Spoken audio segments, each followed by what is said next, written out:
Every spring, millions of American homeowners spend hundreds of dollars on fertilizer, weed killers, and detailed application schedules, and still end up with a patchy brown lawn by August. Here at Evergreen Garden, I want to share something that changed the way our host Timothy thinks about lawns. Japanese gardeners have maintained beautiful, dense, healthy grass for centuries without fertilizer, sprinklers, or any store-bought product. Today we walk through exactly how they do it in 7 steps. Subscribe to Evergreen Garden now and stay with us until step 7, because that last principle is the most powerful of all.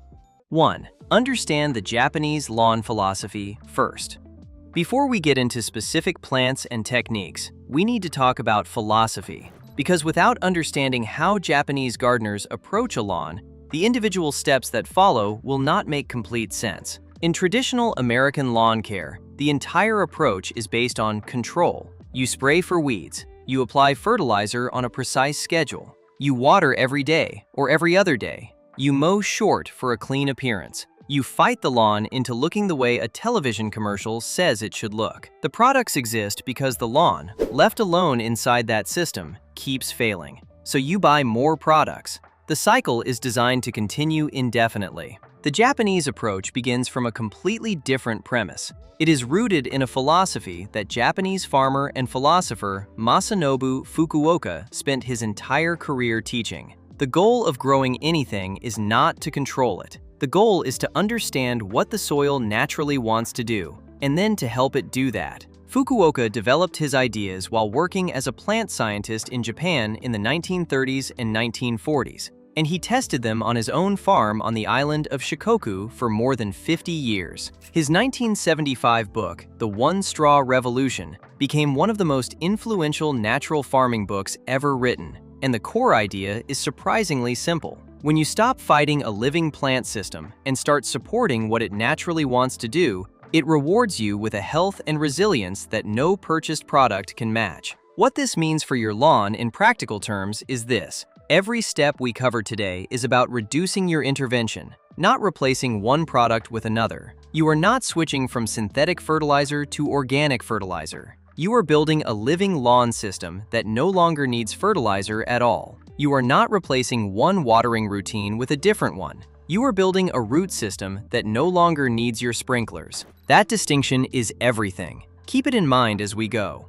It is also worth understanding how American lawns became so dependent on seasonal products in the first place. After World War II, chemical manufacturers that had been producing nitrogen compounds for military purposes pivoted to the consumer market, creating synthetic fertilizers and herbicides that were aggressively marketed to American homeowners as necessities. The result was a lawn care culture built around repeat purchases, planned dependency, and the idea that a lawn could not function without ongoing chemical help. Japanese lawn culture was never sold that idea, which is why Japanese gardeners never developed that dependency. What they maintained instead was a relationship with the soil itself, which is what this method is designed to restore. 2. Introduce Zoysia japonica, the original Japanese lawn grass. The foundation of this entire method is a grass that has been quietly growing across the United States for well over a century, yet most American homeowners have never thought to plant it intentionally. It is called Zoysia japonica, Japanese lawn grass, and the name tells you exactly where it came from and why it behaves so differently from the grasses most of us grow up maintaining. Zoysia japonica was introduced to the United States in the late 1800s by the United States Department of Agriculture as part of an effort to find drought-tolerant turf grass alternatives. Today, it is one of the most widely planted warm-season turf grasses in the country, particularly across the Southeast, the Transition Zone, and increasingly into the Mid-Atlantic and lower Midwest. What makes it exceptional is a combination of traits that almost no other commonly available grass shares. It spreads through both stolons, which run above ground, and rhizomes, which spread underground, forming a tight, dense mat over time that physically pushes out most common weeds without any herbicide assistance. It requires a fraction of the fertilizer that Kentucky bluegrass, tall fescue, or Bermuda grass needs. When drought arrives, it does not die. It goes dormant, curling its blades inward to conserve moisture at the root level, and then recovers fully when rain returns. Zoysia japonica is hardy in USDA zones 5 through 10. In zones 7 through 9, it is in its ideal range and will establish quickly and stay green from late spring through early fall. In zones 5 and 6, it is cold hardy enough to survive winter and performs well through the warm months, though the growing season is shorter. It tolerates full sun and handles partial shade better than most warm-season grasses. It grows well in sandy soil, clay soil, and loam, with a preference for well-drained ground. To establish it in an existing lawn, use Zoysia plugs or seed starting in late spring when soil temperatures reach at least 65 degrees Fahrenheit. Space plugs 6 to 12 inches apart across the lawn area. The grass will spread outward from each plug through the season, and over 1 to 2 growing seasons in warm zones, it will fill in and become the dominant grass. In zones 5 and 6, plan for 2 to 3 seasons. Patience here is the entire investment. Once Zoysia is established, it asks very little of you in return. One additional advantage that rarely gets mentioned: Zoysia japonica handles foot traffic exceptionally well. It is used on golf courses, sports fields, and high-traffic park areas across the southern United States precisely because it recovers quickly from wear. For families with children or pets, this matters because other natural lawn alternatives like moss or clover-only lawns can struggle under heavy use. Zoysia holds up. It is also worth noting that Zoysia's dense mat naturally discourages grubs and many soil insects from establishing, which further reduces the temptation to reach for pesticides. 3. Practice grass cycling and stop throwing away free fertilizer. Here is a number that most American homeowners have never heard. When you mow your lawn and bag the clippings, you are removing the equivalent of 3 to 4 bags of standard nitrogen fertilizer from your lawn every single growing season. That is not an estimate from the lawn care industry. That is from research conducted at the University of Minnesota, which found that fresh grass clippings contain roughly 4% nitrogen, 2% potassium, and 1% phosphorus by dry weight. Every bag of clippings you haul to the curb is fertilizer you paid for with your soil's health that you are now sending to the landfill. Grass cycling is the practice of leaving your mowed clippings on the lawn surface to decompose naturally. Japanese farmers have returned organic material to their soil as a matter of principle for centuries, and it turns out that modern turfgrass science completely supports this approach. In a healthy lawn with active soil biology, grass clippings break down within 2 to 3 days of mowing. They do not pile up. They do not cause thatch. Thatch is caused by excessive synthetic fertilizer application, suppressing the microbial life that would otherwise break down organic material. In a naturally managed lawn, clippings are processed by earthworms, bacteria, and fungal networks and converted into stable organic matter that releases nutrients slowly throughout the season. To make grass cycling work well, follow the 1/3 rule. Never remove more than 1/3 of the grass blade height in a single mowing session. This keeps clippings short enough to fall between the grass blades and reach the soil surface quickly. If the lawn has grown longer than usual between mows, mow it twice in 1 week to bring it down gradually, rather than scalping it all at once. If your lawnmower does not have a mulching blade, this is worth upgrading. Mulching mowers cut clippings into fine particles that decompose far faster than the larger clippings a standard blade produces. The investment pays for itself within 1 or 2 seasons, simply in fertilizer you stop buying. There is one seasonal timing note worth adding here. In autumn, when the grass begins to slow down and prepare for dormancy, you can lower your mow slightly and remove clippings during the last 2 or 3 mows of the season. This reduces the volume of organic material sitting on the lawn through winter and lowers the risk of fungal issues during the cold, wet months. Then in spring, when the lawn resumes active growth, return to mulching all clippings as the default for the rest of the growing season. That seasonal adjustment keeps the system clean without abandoning the grass cycling practice entirely. 4. Plant white clover as your living fertilizer factory.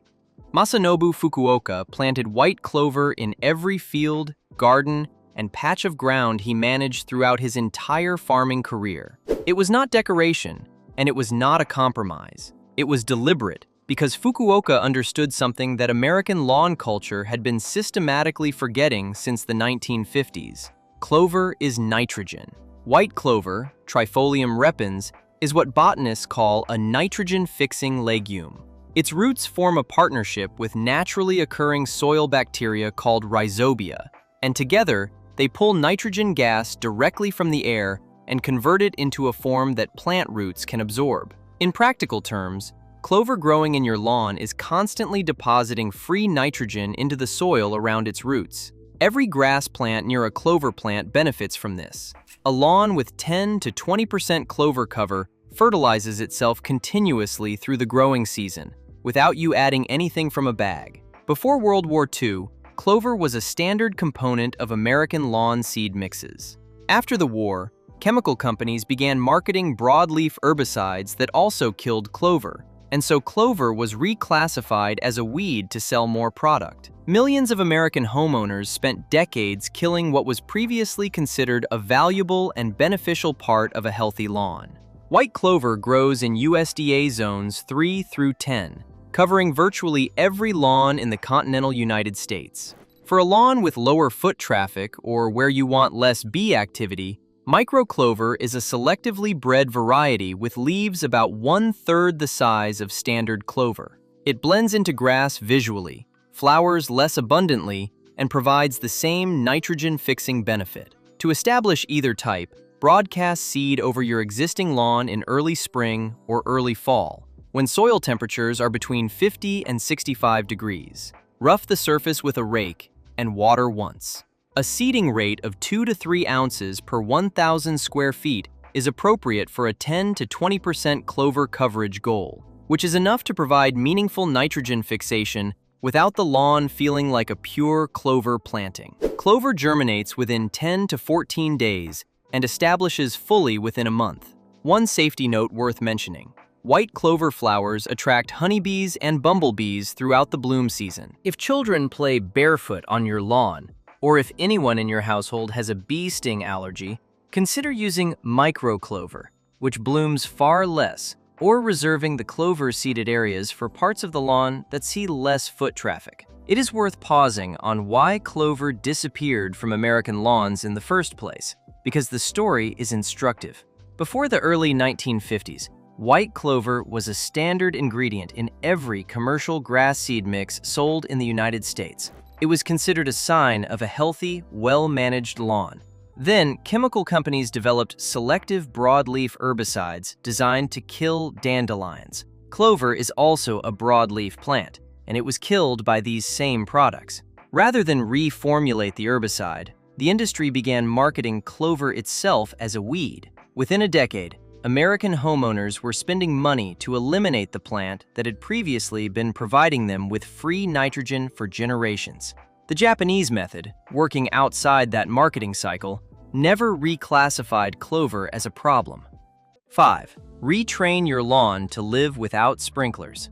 The single most common reason American lawns become completely dependent on sprinkler systems is not drought, climate, or grass variety. It is watering behavior. The standard American watering approach, running sprinklers for 15 to 20 minutes every morning, trains grass roots to stay permanently in the top 2 to 3 inches of soil, directly where the shallow watering reaches. Roots that live at that depth have no access to deeper soil moisture. The moment summer heat arrives, or the watering schedule is interrupted for a few days, the lawn begins to brown. The homeowner turns the sprinklers back on.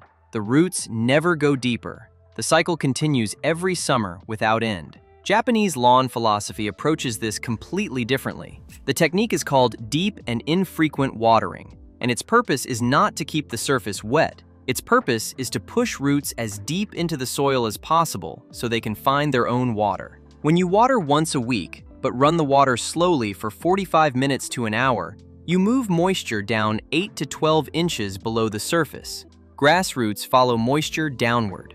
Over several weeks of this approach, roots reach depths where natural soil moisture persists even during extended dry periods. At that point, the lawn no longer needs irrigation from you. The transition schedule that works for most established U.S. lawns. In weeks 1 and 2, Cut your watering frequency in half, but double the duration of each session. In weeks 3 and 4, reduce to once every 7 days. Through months 2 and 3, try stretching sessions to once every 12 to 14 days. For most U.S. regions with average annual rainfall, by month 4, the lawn will be managing entirely on natural precipitation. Zoysia japonica accelerates this considerably. Its root system is genetically adapted to grow deep in response to reduced surface water availability. Homeowners in zones 7 through 9 who combine deep watering with Zoysia establishment consistently report being completely off irrigation within 2 growing seasons, in many cases after just 1. There is also a real difference between how different U.S. regions need to approach this transition. In the humid Southeast and Mid-Atlantic, where rainfall is more consistent, lawns often reach full sprinkler independence within a single season of deep watering training. In drier regions like the Southwest, the Southern Plains, or parts of California, the transition takes longer, and Zoysia's drought dormancy becomes even more valuable because the grass can survive months of no supplemental water and recover when rains eventually return. If you live in a region with water restrictions, this method is not just environmentally sensible, but practically necessary. A simple tool for knowing whether your deep watering session has been effective. Push a long screwdriver or a thin wooden dowel into the soil immediately after watering. If it goes in easily to a depth of 6 to 8 inches, the water has penetrated deeply enough to encourage downward root growth. If it stops at 2 or 3 inches, the session was too short. Sandy soils absorb water quickly and may need shorter but more frequent deep sessions. Clay soils absorb water slowly and benefit from a slow soaker hose approach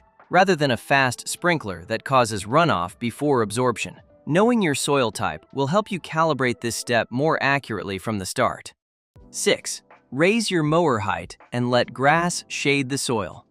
This is the step most American homeowners find hardest to accept because it directly challenges a visual habit that has been marketed to us for generations. Short, uniform, crew-cut lawn appearance became an American ideal in the mid-20th century through advertising by lawn equipment companies and chemical brands. The problem is that short grass creates almost every lawn problem we then buy products to fix. When grass is mowed to 1 or 1.5 inches, bare soil is exposed between the blades. Weed seeds, including crabgrass, dandelion, spurge, and plantain, are triggered to germinate by exactly this condition: light reaching the soil surface. Short grass invites weeds by signaling open ground. The homeowner then applies herbicide to address a problem that the mowing height created. Japanese lawn management keeps grass at 2.5 to 3 inches for most grass types. At this height, the grass canopy closes completely over the soil. Light does not reach the ground between blades. Weed seed germination rates drop dramatically because most weed seeds require light at the soil surface to sprout. Soil moisture is retained longer because the grass blades act as a living mulch, slowing evaporation and keeping the ground cooler in summer heat. The grass plant itself benefits because longer blades have more surface area for photosynthesis, which produces more energy for root growth, making the root system progressively deeper and more resilient over time. For Zoysia japonica specifically, the ideal mowing height is 1.5 to 2 inches, which is lower than most other warm season grasses, but still meaningfully higher than how most homeowners currently cut it. For lawns mixing Zoysia with cool season grasses, 2.5 inches suits both grass types well. Keep mower blades sharp. A dull blade tears grass rather than cutting it cleanly, leaving ragged edges that lose more moisture and open pathways for fungal infection. Raise your mower deck to the second highest or highest setting this week and leave it there. Within one full growing season of higher cutting, the reduction in weed pressure becomes visible without a single application of herbicide. A practical note on mowing frequency: when you cut at a higher height, you may find the lawn needs to be mowed slightly more often in peak growing season to stay within the 1/3 rule. This is not a burden. Frequent high mowing with a mulching blade produces very fine clippings that fall quickly, feeds the soil consistently, and keeps the canopy dense. The trade-off is worth it every time. Think of it not as more work, but as more opportunities to return nutrients to the soil. Japanese gardeners view mowing the same way. not as a maintenance chore, but as a feeding cycle that benefits the entire system. 7. Stop all chemical applications and let the soil rebuild itself. This is the step I promised you at the beginning. The most powerful thing you can do for your lawn is the hardest one for most American homeowners to accept, because it goes against everything the lawn care industry has ever told us. The most powerful step is to stop. Stop applying synthetic fertilizers. Stop applying herbicides. Stop applying pesticides. And then wait and let the soil do what soil has been doing for hundreds of millions of years. Here is what actually happens inside your lawn when you remove chemical inputs. In the first 4 to 6 weeks, you may see the lawn lose some of its bright chemical green. A few weeds may appear in areas that were previously being suppressed. Do not panic. This is a transition period, and it is temporary. What matters during these weeks is what is happening underground, where you cannot see it. Synthetic nitrogen fertilizers, applied at the rates typical in American lawn care, gradually acidify soil over time and reduce the population of beneficial soil microbes that lawn roots depend on for natural nutrient uptake. Earthworms, which are the most important indicators of soil health, are highly sensitive to synthetic fertilizer salts and to the soil compaction that comes from years of heavily managed turf. They decline significantly in chemically maintained lawns. Many common herbicides persist in the soil for weeks or months after application and continue suppressing soil biology long after the weeds are gone. When you stop applying all of these products, the soil's own recovery system activates. Within one full growing season, earthworm populations in recovering lawns typically increase dramatically. Beneficial fungal networks, called mycorrhizae, which connect grass roots to soil nutrients and water, begin rebuilding in ways that synthetic fertilizers cannot replicate because heavy nitrogen applications suppress mycorrhizal development. The soil structure itself improves as returning earthworms create natural aeration channels through the soil, channels that do a better job of moving air and water to root zones than mechanical core aeration machines. By the second growing season, with Zoysia japonica establishing across the lawn, white clover fixing atmospheric nitrogen from above, grass cycling returning organic matter from every mow, deep roots requiring no sprinkler assistance, and soil biology actively rebuilding, most homeowners who commit to all 7 steps report the same outcome. They stopped purchasing lawn products. Not as a disciplined decision to resist buying them, simply because the lawn stopped giving them any reason to. The system had become self-sustaining, in exactly the way that Japanese lawn philosophy describes. Not by solving one problem at a time, but by building conditions under which those problems do not arise. A realistic month-by-month picture helps manage expectations. In month 1, the transition period, the lawn may look slightly less chemically green, and a few weeds may appear. In months 2 and 3, earthworms begin returning, and clover, if seeded in spring, is establishing. In months 4 through 6, zoysia is spreading, clover is fixing nitrogen, and the soil texture is noticeably softer and more porous underfoot. By the end of the first full growing season, most homeowners report that the lawn looks more naturally dense and resilient than it did under the chemical schedule, even though they have spent nothing on it since the transition began. By the second season, the system is largely autonomous. The lawn has learned to take care of itself, which is exactly what a healthy lawn is supposed to do. That is the Japanese method. It is not a shortcut, and it is not instant. It requires one full growing season of patience, but the lawn it produces is one that works with your land rather than against it. And once it is established, it will keep working that way without asking you for another bag of fertilizer, another hour of watering, or another dollar spent on products you no longer need. If this video helped you see your lawn differently, please hit the thumbs up button and share it with someone who is still spending money on that seasonal fertilizer schedule and does not know there is another way. This is exactly the kind of practical, traditional, and nature-based gardening knowledge that Evergreen Garden was built around, and there is a great deal more of it waiting for you here. Subscribe to Evergreen Garden so you never miss a video, and if you have already started using any part of the Japanese method on your own lawn, leave a comment below and tell us what you noticed. We read every one. We will see you in the next one.